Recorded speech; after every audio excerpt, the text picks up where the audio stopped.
Financial education की एक ऐसी फंडामेंटल बुक जो हर किसी को अपनी लाइफ में एक बार जरूर पढ़नी चाहिए। मैं बात कर रही हूँ रिच डैड पुअर डैड, जो रॉबर्ट कियोसाकी के द्वारा लिखी गई है। ये बुक इतनी फेमस है कि इसकी 4 करोड़ से ज्यादा कॉपियां वर्ल्ड वाइड सोल्ड आउट हो चुकी हैं और ये 51 लैंग्वेजेस में अवेलेबल है।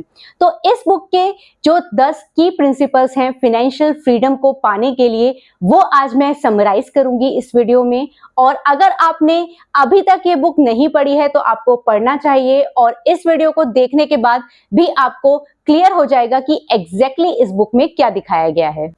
रॉबर्ट कियोसाकी की ये बुक हर एक मिडिल क्लास को पढ़नी चाहिए, क्योंकि इसमें जो प्रिंसिपल्स हाईलाइट किए गए हैं वो अगर आप अपनी लाइफ जर्नी में इंप्लीमेंट कर लो तो आपकी जो फाइनेंशियल इंडिपेंडेंस की जर्नी है वो काफी हद तक आसान हो सकती है। तो बिना किसी देरी के शुरू करते हैं इस वीडियो को। और जो पहला प्रिंसिपल है जो इस बुक में हाईलाइट किया गया है वो है the importance of financial education. इस बुक में क्लियरली हाईलाइट किया गया है कि जो फॉर्मल एजुकेशन होती है, जो आपको स्कूल्स में मिलती है, उसके भरोसे तो आप जो फाइनेंशियल इंडिपेंडेंस की जो अपनी जर्नी है वो कंप्लीट नहीं कर सकते हैं। तो इस फॉर्मल एजुकेशन से अलग आपको जो फाइनेंशियल लिटरेसी से रिलेटेड बुक्स होती हैं, आर्टिकल्स होते हैं या फिर सेमिनार्स होते हैं, वो आपको अटेंड करने चाहिए। और इस फील्ड में अच्छे से आपको नॉलेज लेनी पड़ेगी। अगर आप फाइनेंशियल लिटरेसी हासिल कर लोगे तो जो फाइनेंशियल इंडिपेंडेंस है वो भी आपको बहुत ही जल्द मिल जाएगी। दूसरा मेजर पॉइंट जो इस बुक में हाईलाइट होता है वो होता है माइंडसेट डिफरेंस का। जैसे कि इस बुक का टाइटल है रिच डैड पुअर डैड, तो इस पे क्लियरली हाईलाइट किया गया है। रिच डैड से जो कियोसाकी है उसने ये हाईलाइट करने की कोशिश की है कि जो उनके फ्रेंड के फादर हैं जो एक रिच फैमिली से बिलोंग करते हैं, और पुअर डैड से उनका मतलब ये है कि जो उनके खुद के फादर हैं जो एक मिडिल क्लास फादर हैं। तो इसमें इन्होंने ये हाईलाइट किया गया है कि जो एक रिच डैड है उसका क्या फोकस होता है। उसका होता है फोकस पूरा की जो फाइनेंशियल एजुकेशन को लेके होता है, जो एक फाइनेंशियल माइंडसेट होता है उसको हाईलाइट किया गया है। वो फोकस करते हैं एसेट्स पर और अपने जो इन्वेस्टमेंट्स हैं उस पर, जबकि जो आपका पुअर डैड होता है वो फोकस करता है कि जॉब सिक्योरिटी होनी चाहिए, एक स्टेडी इनकम होनी चाहिए। मतलब जो माइंडसेट डिफरेंस है, जो रिच डैड का माइंडसेट है वो एक फियरलेस दिखाया गया है, और जो पुअर डैड है उसका फियरफुल दिखाया गया है कि मतलब बच बच के डिसीजन लेना और आप अपने फियर को ओवरकम ना करके एक अपने कंफर्ट जोन में ही रहो और अपना पढ़ाई करो, जॉब करो, और फिर जो आपके पे चेक हो उसके बेसिस पर ही अपने डिसीजंस लो जो भी आपको एक्सपेंस करना है। तो ये जो डिफरेंस है माइंडसेट का, ये क्लियरली बताया गया है कि कैसा जो पुअर लोग होते हैं, मतलब कि जिनका मिडिल क्लास मेंटेलिटी होती है, वो हमेशा एक सेफ जोन में चलना चाहते हैं, और जबकि एक जो रिच पर्सन होता है उसका जो माइंडसेट होता है हमेशा इन्वेस्टमेंट ओरिएंट, मतलब कि फाइनेंशियल साइड रहता है कि मैं जो अपना मनी है वो किस ब्रैकेट में डालूं कि वो जो मेरा पैसा है वो ग्रो कर पाए। थर्ड की प्रिंसिपल जो इस बुक का है, ये बहुत ध्यान से समझने की जरूरत है आपको, वो है एसेट्स वर्सेस लायबिलिटीज। इस बुक में क्लियरली बताया गया है कि जो आपका फोकस है वो एसेट्स को अकमुलेट करने का होना चाहिए हर एक पॉइंट पर। एसेट से इस तरीके से इन लोगों ने हाईलाइट किया है कि एसेट से मतलब आप ये समझ लीजिए कि जो आपकी पॉकेट में पैसा लेकर आते हैं वो इंस्ट्रूमेंट आप मानिए एसेट, और जो आपकी पॉकेट से पैसा बाहर लेके जाते हैं यानी कि ड्रेन करते हैं वो है आपकी लायबिलिटी थी। तो इसमें क्लियरली बताया गया है इस बुक में कि आपको लायबिलिटी से हमेशा ही बच के रहना चाहिए, और जो एसेट्स हैं उसी में अपना पैसा डालते जाना चाहिए। एसेट से मतलब आपके इन्वेस्टमेंट्स हो गए, बॉन्ड्स हो गए, म्यूचुअल फंड हो गए, रियल एस्टेट हो गए, मतलब कि जो पैसा आपकी पॉकेट में लेकर आएंगे, जो आपके लिए एक पैसिव इनकम जनरेट करने का काम करते हैं, वो आपके एसेट्स हुए। और लायबिलिटी जैसे कि आपकी लग्जरी कार हो गई या आपका लग्जरी होम हो गया जिसकी मेंटेनेंस में भी बहुत पैसा लगने वाला है, तो ये सब चीजें आपके लिए लायबिलिटी हो गई, क्योंकि आप एक बार इनको घर ले आते हैं पर इनको मेंटेन करने में आपको काफी पैसा जो है स्पेंड करना पड़ता है, यानी कि आपकी पॉकेट से जो पैसा है वो बाहर जाता है। तो ये आपको ध्यान में रखने की जरूरत है कि जो आपका जो पैसा है वो कहां पर एलोकेटेड है, एसेट्स में ज्यादा एलोकेटेड है या फिर लायबिलिटी साइड। क्योंकि इस बुक में क्लियरली हाईलाइट किया गया है कि अगर आप वेल्थ क्रिएट करना चाहते हो तो आपको अपना जो मैक्सिमम मनी है वो एसेट साइड ही आपको डाइवर्ट करना पड़ेगा। और रियल एस्टेट में भी इन्होंने ये चीज हाईलाइट करी है कि ऐसा रियल एस्टेट आपको लेना चाहिए जो आपके लिए या तो आप उसमें कुछ बिजनेस कर पाओ, मतलब वो आपके लिए रेवेन्यू जनरेट करे, कुछ इनकम आपके लिए जनरेट करे, या आप उसे रेंट आउट करो। रहने वाले घर को उन्होंने इतना हाईलाइट नहीं किया है। रियल एस्टेट से मतलब उनका वही है कि कोई कमर्शियल चीज हो, या मतलब इन शॉर्ट वही है कि वो आपके लिए पैसा लेकर आए। फोर्थ की प्रिंसिपल इस बुक का है work to learn not for money. ये जो प्रिंसिपल है, अगर ये आप समझ गए अपनी लाइफ में, तो आपके लिए जो लाइफ है वो भी आसान हो जाएगी और आपको पैसा अर्न करने से भी कोई नहीं रोक पाएगा। देखिए, पॉइंट ये होता है कि इस बुक में क्लियरली ये चीज हाईलाइट की गई है कि आपको उस तरह की जॉब्स आपको लेनी चाहिए जहां पर आपका कुछ स्किल एनहेंसमेंट हो रहा है। ऐसा नहीं सोचना चाहिए कि डे वन पर मुझे यहाँ पैकेज ज्यादा मिल रहा है तो मैं यहाँ पर हो जाता हूँ। मतलब मेन वही बताया गया है कि आपके क्यारियर्स क्या हैं, क्या आपकी कुछ लर्निंग हो रही है जो आपको फ्यूचर में उन स्किल्स की वजह से आपको मल्टीफोल्ड जो है आपको रिटर्न मिल पाए। तो हाईलाइट करने की कोशिश यही की गई है कि आपको उन स्किल्स को सीखने की जरूरत है जो फ्यूचर में आपका जो है जो करियर में आपको और आगे ले जाके जा सकती हैं और आपका जो वेल्थ है उसको स्ट्रांग बना सकती हैं। ऐसा नहीं है कि आप एक डिग्री इसलिए ले रहे हैं कि इससे आपका पैकेज अच्छा लगता है, भले ही आपका स्किल डेवलपमेंट उससे हो रहा हो या ना हो रहा हो। तो इस पर हाईलाइट किया गया है कि उन स्किल्स को आपको फोकस देना चाहिए जो आपके लिए फ्यूचर में वेल्थ क्रिएशन का काम कर सकती हैं। जैसे कि आप एग्जांपल के तौर पे ले सकते हैं कि कम्युनिकेशन स्किल्स, अगर कम्युनिकेशन स्किल्स आपको आ जाती हैं तो आप किसी भी फील्ड में एक्सेल हासिल कर सकते हो। तो ये जैसे मैंने एक एग्जांपल दिया आपको, तो यही चीज है इसमें कि इनिशियल जो आपके डेज होते हैं उसमें आपको मनी के पीछे ना भाग के अपनी स्किल्स को एनहेंस करने का ट्राई करना चाहिए, जो आपके फ्यूचर वेल्थ क्रिएशन के लिए बहुत ही अच्छा काम करती है। फिफ्थ प्रिंसिपल है the importance of financial literacy. इस बुक में हर एक पॉइंट पर यह बताने की कोशिश की गई है कि आपको फाइनेंशियल लिटरेसी कितना अच्छे से आना चाहिए। आपको बैलेंस शीट्स देखना आना चाहिए, आपको जो की स्टेटमेंट्स होते हैं वो सब चीजें देखनी आनी चाहिए। इवन मैं तो ये कहूंगी कि जो मिडिल क्लास है वो तो ठीक से बजटिंग भी कितनी बार नहीं कर पाता है, तो ये स्टेटमेंट तो बात की बात है। पहले तो वो स्टार्ट करे अपनी बजटिंग से कि कितना इन हो रहा है, कितना आउट हो रहा है, कहां पर वो पैसा इन्वेस्ट कर रहा है, सही में वो इन्फ्लेशन को बीट कर पा रहा है, नहीं कर पा रहा है। तो जो फाइनेंशियल लिटरेसी है वो हर एक पॉइंट पर आपके लिए बहुत इंपॉर्टेंट है। आप किन चीजों को घर पे लेकर आ रहे हो, क्या वो एक ट्रू इन्वेस्टमेंट है या वो आपके लिए लायबिलिटी बनता जा रहा है, तो ये सारी चीजें आपको समझने की जरूरत है। और जो आप पैसा अर्न कर रहे हो उससे आप स्पेंड किस तरीके से कर रहे हो, कहां आप स्पेंड कर रहे हो, इस पे भी ट्रैक लगाने की जरूरत है। तो जो अगर फाइनेंशियल लिटरेसी आपके पास होगी तो आप सोच समझ के ही अपना जो पैसा है ऐसे इंस्ट्रूमेंट्स में इन्वेस्ट करेंगे या फिर स्पेंड करेंगे जो आपको फर्दर उसकी जो है ट्रू वैल्यू निकल कर आए। और ये चीज भी हाईलाइट की गई है कि इन्वेस्ट इन योरसेल्फ, हमेशा अपने ऊपर आपको इन्वेस्ट करने की जरूरत है। किसी भी पॉइंट पर आकर आपको ये नहीं सोचना चाहिए कि हमें सब कुछ आता है, आपको लाइफ लॉन्ग कुछ ना कुछ लर्न करने की जरूरत है। क्योंकि अगर आपका जो स्किल है वो डेवलपमेंट होता रहेगा तो आप फ्यूचर में काफी कुछ कर सकते हो। और जो ये मनी से रिलेटेड चीजें हैं ये तो आपको बहुत ही आसान लगेंगी। तो फाइनेंशियल लिटरेसी, तो इसमें जो एक पॉइंट हाईलाइट किया गया है, तो फाइनेंशियल लिटरेसी को भी अचीव करने के लिए आपको अगर कोई कोर्सेज करने पड़ते हैं या फिर आपको कुछ स्टडीज करनी पड़ती हैं, मल्टीपल बुक्स, तो वो आपको करनी चाहिए, भले ही वो आपकी बुक्स महंगी आए, क्योंकि वो चीजें अगर आप समझ गए ना तो ये जो है आपका काफी अच्छा वेल्थ क्रिएशन में हेल्प कर सकती है।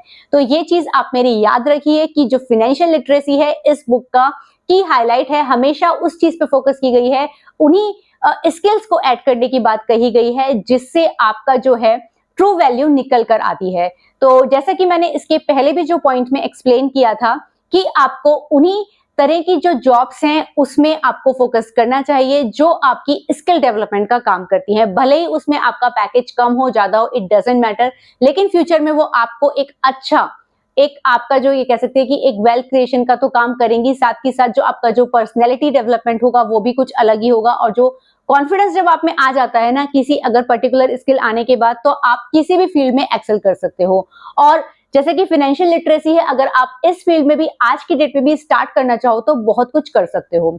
तो ये तो मैंने आपको 5 पॉइंट एक्सप्लेन कर दिए। इसमें आगे बढ़ने से पहले मैं आपको एक चीज बताना चाहती हूँ इस बुक से रिलेटेड ही, रिच डैड पुअर डैड, क्योंकि ये बुक मैंने पढ़ी थी 2011 में। आप सोचिए कि 2011 में भी ये इतनी पॉपुलर थी और आज चल रहा है 2024 और स्टिल इसकी पॉपुलैरिटी कम नहीं हुई है, क्योंकि ये बुक इतनी इजी गोइंग है, कोई भी पढ़ सकता है, चाहे बच्चा हो या अडल्ट हो या फिर बुजुर्ग हो, सबको समझ में आ जाएगी। और मजे की बात तो ये है कि अब ये बुक जो है हिंदी में भी अवेलेबल है, तो अगर आपको इंग्लिश में प्रॉब्लम है तो आप हिंदी में भी इसको आप लेकर पढ़ सकते हैं। लेकिन हर किसी को ये बुक पढ़नी चाहिए। जैसे मैंने बोला, इसमें बहुत ही आसान प्रिंसिपल्स हैं और ये एक स्टार्ट करने के लिए भी बहुत अच्छी है बुक। अगर आपको फाइनेंशियल एजुकेशन के बारे में कुछ भी नहीं आता, तब भी आप ये पढ़ोगे तो आपको समझ में आएंगी चीजें, और ये एवरी मिडिल क्लास को पढ़नी चाहिए। इस बुक से अच्छा मुझे नहीं लगता कि मार्केट में आज की डेट में इतनी इजी बुक अवेलेबल है, क्योंकि अगर आप किसी भी पॉइंट पे स्टक कर रहे हो, चीजें आपको डाउटफुल हैं, तो आप आज ही लेकर आ जाइए ये बुक। और अब मूव करते हैं 6 पॉइंट पर, जो प्रिंसिपल आपको ध्यान से सुनने की जरूरत है, वो है टेक कैलकुलेटेड रिस्क। देखिए, ये जो पॉइंट है ना, ये काफी सारे लोगों को अपनी लाइफ में इंप्लीमेंट करने की जरूरत है, क्योंकि लोग क्या करते हैं, रिस्क लेने से डरते हैं और इसी वजह से जो उनका जो फाइनेंशियल फ्रीडम है वो अचीव ही नहीं कर पाते हैं। आपको हर एक पॉइंट पर रिस्क तो लेना पड़ेगा, लेकिन ऐसे ही नहीं कि किसी ने कहा और आप कूद पड़े कुएं में, ऐसा नहीं करना है। आपको वेल कैलकुलेटेड और रिसर्च रिस्क आपको लेनी चाहिए। तो इसके लिए आपके तभी आप कर सकते हो जब आपके पास फाइनेंशियल लिटरेसी हो। चाहे आप किसी भी सेक्टर में इन्वेस्ट कर रहे हैं, आपको एनालाइज करने की जरूरत है। लोगों की बातों में आकर तो आपको कुछ भी इन्वेस्ट नहीं करना चाहिए। मैं कहूंगी, चाहे आप स्टॉक्स बाय कर रहे हैं, चाहे आप म्यूचुअल फंड्स बाय कर रहे हैं, या फिर आप रियल एस्टेट में ही क्यों ना इन्वेस्ट कर रहे हैं, सबसे पहले आपको चीजें समझ में आनी चाहिए कि ये जो चीज है या इस मूवमेंट पर मुझे इस जगह पैसा लगाना क्या मेरे को मैक्सिमम जो है रिटर्न दे सकता है। क्योंकि आपको पता ही है कि रिस्क रिवार्ड, जिसमें रिस्क ज्यादा होता है, रिवार्ड की चांसेस भी उसमें ज्यादा होते हैं। लेकिन अगर आपको लिटरेसी नहीं होगी उस फील्ड से या उस एरिया से, और आप ऐसे ही अगर उसमें पैसा लगा देंगे फ्लो में आके कि भाई सब लोग उसी तरफ जा रहे हैं तो क्यों ना हम भी उसी जगह पैसा लगा दें, तो आपका जो पैसा खोने का जो चांसेस है वो बढ़ जाता है। कैलकुलेटेड रिस्क इसमें बुक में बताया गया है, तो वो तभी बोला गया है कि जब आप उसको वेल रिसर्च करें, मार्केट एनालाइज करें, सारी चीजें करने के बाद आपको अपने कंफर्ट जोन से निकलना पड़ेगा, अगर आप अपने फाइनेंशियल फ्रीडम में आगे जाना चाहते हो। क्योंकि अगर आप अपने कंफर्ट जोन से ही नहीं निकलोगे, आपको यह है कि डिपेंडेंट ही रहोगे अपने पेचेक टू पेचेक पर ही, तो फिर आपको पता है कि आपको एक तो जो है हमेशा ही पैसे के पीछे भागना पड़ेगा और पैसे के लिए काम करना पड़ेगा। लेकिन अगर आप अपने कंफर्ट जोन से निकलोगे, फाइनेंशियल लिटरेसी लोगे और कैलकुलेटेड रिस्क लोगे, तो आपका जो फ्यूचर है वो तो ब्राइट होगा ही, और आपको जो लाइफ जीने में जो मजा है ना, वो भी दोगुना हो जाएगा। तो इस पॉइंट को इस बुक में बहुत अच्छे से हाईलाइट किया गया है, और अगर आप पढ़ोगे तो आप भी रियलाइज करोगे कि अपने कंफर्ट जोन से हमें निकलने की जरूरत है। और ये जो वीडियो है, ये ऐसा नहीं है पर्टिकुलरली कि मैं किसी जेंडर ओरिएंटेड बना रही हूँ। मुझे लगता है कि फैमिली में हर किसी को पढ़ना चाहिए इस बुक को, चाहे वो बच्चा हो, बूढ़ा हो या जवान हो, कोई भी हो, किसी भी एज ग्रुप का इस बुक को इजीली समझ सकता है। क्योंकि जो फाइनेंशियल लिटरेसी वाली जो चीजें हैं ना, ये हम डिले कर देते हैं पढ़ने में। क्योंकि देखिए, इनिशियल टाइम में क्या था कि हमारे पेरेंट्स को उतनी नॉलेज नहीं थी, इस तरह की बुक्स हमारे घर में नहीं होती थी।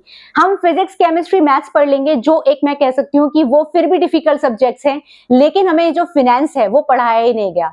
तो हमें अगर फिनेंसिस, आप ये सोचिए ना, मनी कमाने के लिए तो हमेशा ही फैमिलीज में प्रमोट किया जाता है कि आपको स्टडीज करने हैं अच्छे से, फिर आपकी अच्छी जॉब लगेगी, फिर आपको जो है पर्टिकुलर एक्स अमाउंट का आपका पैकेज लगेगा, फिर आप क्या क्या नहीं कर सकते हो। लेकिन साथ के साथ जरूरत ये है आज के टाइम में कि मनी तो ठीक है हम कमा लेंगे, और हर कोई कमा रहा है, मैं नहीं कह रही हूँ, लेकिन इसको मैनेज करने के लिए आपको जो है फाइनेंशियल लिटरेसी होना जरूरी है।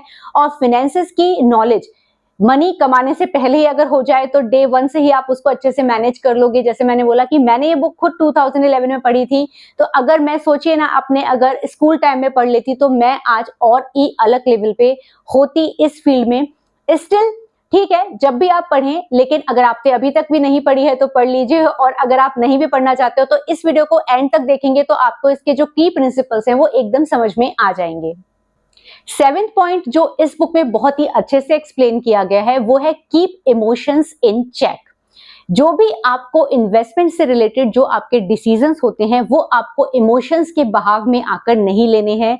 लॉजिक और रिसर्च ओरिएंटेड ही जो है डिसीजंस आपको लेने हैं, इमोशंस में नहीं कि आपको ये लगता है इसलिए मैं यहाँ इन्वेस्टमेंट कर देता हूँ, या मेरे फ्रेंड को ये लगता है तो मैं यहाँ पर प्रॉपर्टी ले लेता हूँ या उस स्टॉक में लगा देता हूँ। ये जो डिसीजंस हैं ये आपको नहीं लेने चाहिए। मैक्सिमम रिटर्न कमाने के चक्कर में कभी कभी क्या होता है कि बैड चॉइसेस आप ले लेते हो।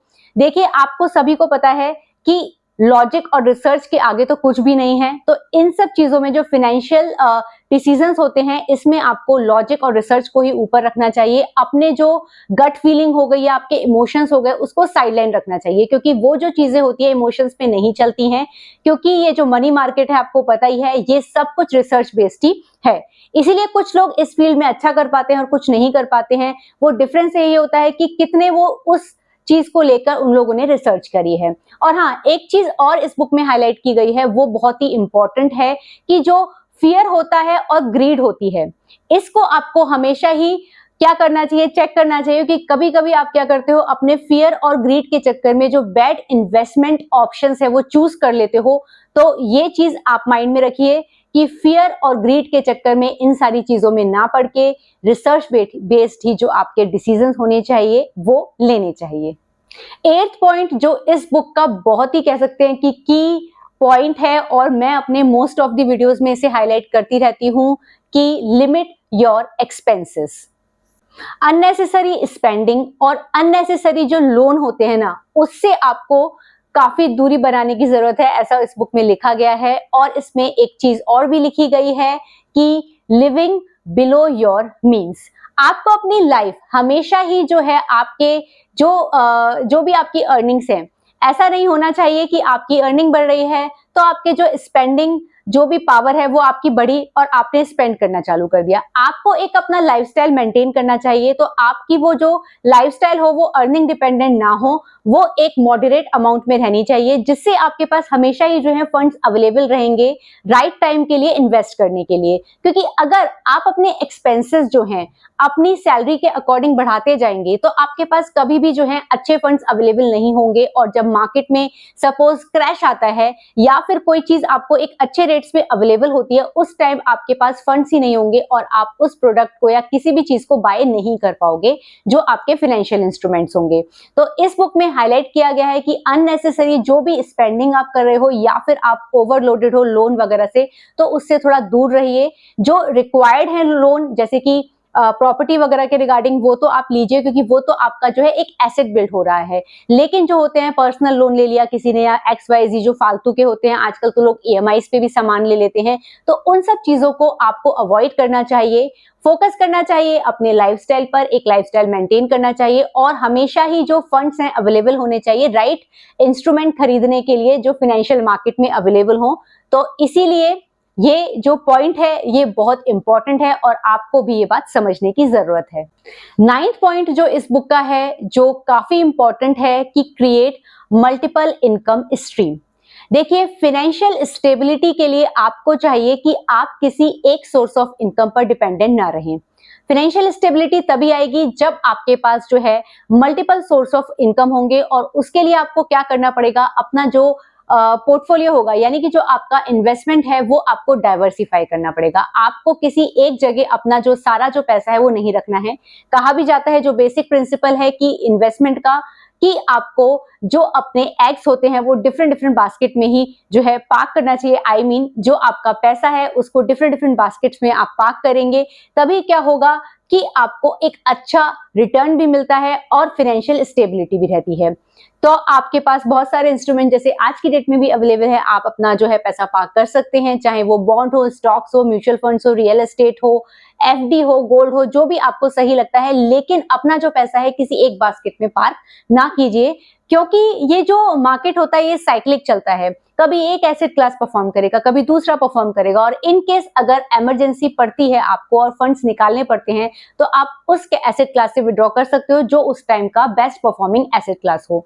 नहीं तो क्या होगा कि अगर आपने एक ही बास्केट में अपना सारा पैसा जो है पार्क कर रखा होगा और वो एसेट क्लास उस पर्टिकुलर मोमेंट में या उस पर्टिकुलर टाइम में अच्छा नहीं कर रहा है, मतलब अच्छे रिटर्न्स नहीं आ रहे हैं, लेकिन आपको फंड्स की जरूरत है, तो आपको वहां से अननेसेसरली ही वहां से पैसा निकालना पड़ेगा और जो आपके रिटर्न्स हैं वो जो है इम्पैक्ट हो जाएंगे। तो आपको ध्यान रखने की जरूरत है कि मल्टीपल इनकम स्ट्रीम्स आपको फोकस करनी है और कुछ ना कुछ एक ऐसी स्किल्स अपार्ट फ्रॉम दी आपका जो जॉब है आपको ट्राई करना चाहिए कि उस पर भी फोकस करें, क्योंकि हम लोग क्या करते हैं ना, इतना बिजी हो जाते हैं अपनी जॉब में कि किसी और चीज पे फोकस नहीं कर पाते हैं, और जब किसी भी रीजन से सपोज रिसेशन आ जाता है, कुछ आ जाता है और जॉब मार्केट में कुछ दिक्कत आ जाती है, तो सारा के सारा जो घर होता है वो कोलैप्स हो जाता है, स्पेशली मिडिल क्लास। तो इसीलिए बार बार बोला जाता है कि आज का जो जमाना है, कह सकते हैं कि जो सोसाइटी चल रही है उसमें सिंगल इनकम स्ट्रीम पर फोकस करना एक बहुत ही बड़ा बेवकूफी का डिसीजन हो सकता है। तो फाइनेंशियल स्टेबिलिटी के लिए इस बुक में कहा भी गया है और हर जगह ही बोला जाता है कि आपको फोकस करना चाहिए मल्टीपल इनकम स्ट्रीम के लिए। इसमें आप रेंटल प्रॉपर्टीज को भी जैसे काउंट कर सकते हैं या फिर किसी बिजनेस में इन्वेस्ट कर सकते हैं। बिजनेस में इन्वेस्ट करने का मतलब मेरा है कि आपने कोई कंपनी के स्टॉक्स बाय कर लिए जो फंडामेंटली काफी स्ट्रांग है, जो आपकी ब्लू चिप कंपनीज हैं, या फिर आप ये भी कर सकते हैं कि और भी किसी जगह आप इन्वेस्ट कर दीजिए, बॉन्ड वगैरह में लगा दीजिए। मतलब ये है कि कहीं ना कहीं से ये है कि आपका जो पैसा है वो पैसिवली आना शुरू हो जाए, तो जो आपकी डिपेंडेंसी होती है किसी एक सिंगल जॉब पर वो एक खत्म हो जाती है और फाइनेंशियल स्टेबिलिटी ये काफी हद तक लेकर आती है। अब जो इस वीडियो का जो है 10th प्रिंसिपल जो इस बुक में बताया गया है वो भी आप ध्यान से सुन लीजिए, क्योंकि ये बहुत ही इंपॉर्टेंट होने वाला है। वो है स्टे परसिस्टेंट एंड पेशेंट। देखिए, जो फाइनेंशियल फ्रीडम है ये एक आपका लॉन्ग टर्म ऑब्जेक्टिव होना चाहिए, आपको शॉर्टकट्स के पीछे नहीं भागना चाहिए। अगर आपने कहीं भी इन्वेस्ट किया है तो आपको पेशेंटली उसके जो ट्रू रिटर्न्स हैं उस तक का वेट करना चाहिए, क्योंकि ज्यादातर केसेस में मैं देखती हूँ जहां पे लोग कोलैप्स करते हैं ये इन्वेस्टमेंट से रिलेटेड, लोगों को चाहिए जल्दी रिटर्न्स। लेकिन देखिए, कोई भी चीज है वो टाइम लेती है, चाहे वो कोई सा भी सेक्टर हो, आपको पैसा छोड़ना पड़ेगा। आपको एक राइट टाइम पे एंट्री लीजिए और उसको लंबे समय तक छोड़िए, जब वो पूरा ग्रो हो जाए वहां से फिर आप एग्जिट भी ले सकते हैं। तो इसमें आपको क्या करना होगा कि आपको एक तो रेगुलर रहना पड़ेगा, अपनी स्टडीज में भी इससे रिलेटेड हो गया या फिर जिस भी फील्ड में आपने मतलब अपना पैसा इन्वेस्ट कर रखा है, तो रेगुलर रहिए, पेशेंट रहिए और फोकस्ड रहिए, तो आपको जो रिजल्ट्स हैं वो बहुत अच्छे देखने को मिलेंगे। और जैसे कि इस बुक के टाइटल से आपको पता ही है कि आपको फाइनेंशियल फ्रीडम मिलेगी और आपकी जो लाइफ है वो भी बहुत हद तक आसान हो जाएगी। तो ये वीडियो मैंने आपको एक्सप्लेन कर दिया है, इस बुक से रिलेटेड ही था। इसमें 10 पॉइंट्स जो हाईलाइट किए हैं, होपफुली आपको समझ में आ गए होंगे। और अगर आपको फिर भी कोई डाउट है तो आप कमेंट सेक्शन में पूछ सकते हैं। और अगर आपको मेरा ये वीडियो पसंद आया है तो इसको लाइक तो कर ही दीजिए, और अगर आप किसी और बुक की भी समरी एक्सप्लेन करवाना चाहते हैं मेरे से तो उस बुक का नाम भी आप कमेंट सेक्शन में दे सकते हैं। तो इस वीडियो को अब यहीं पर एंड करते हैं, मिलते हैं किसी और वीडियो के साथ। Bye bye.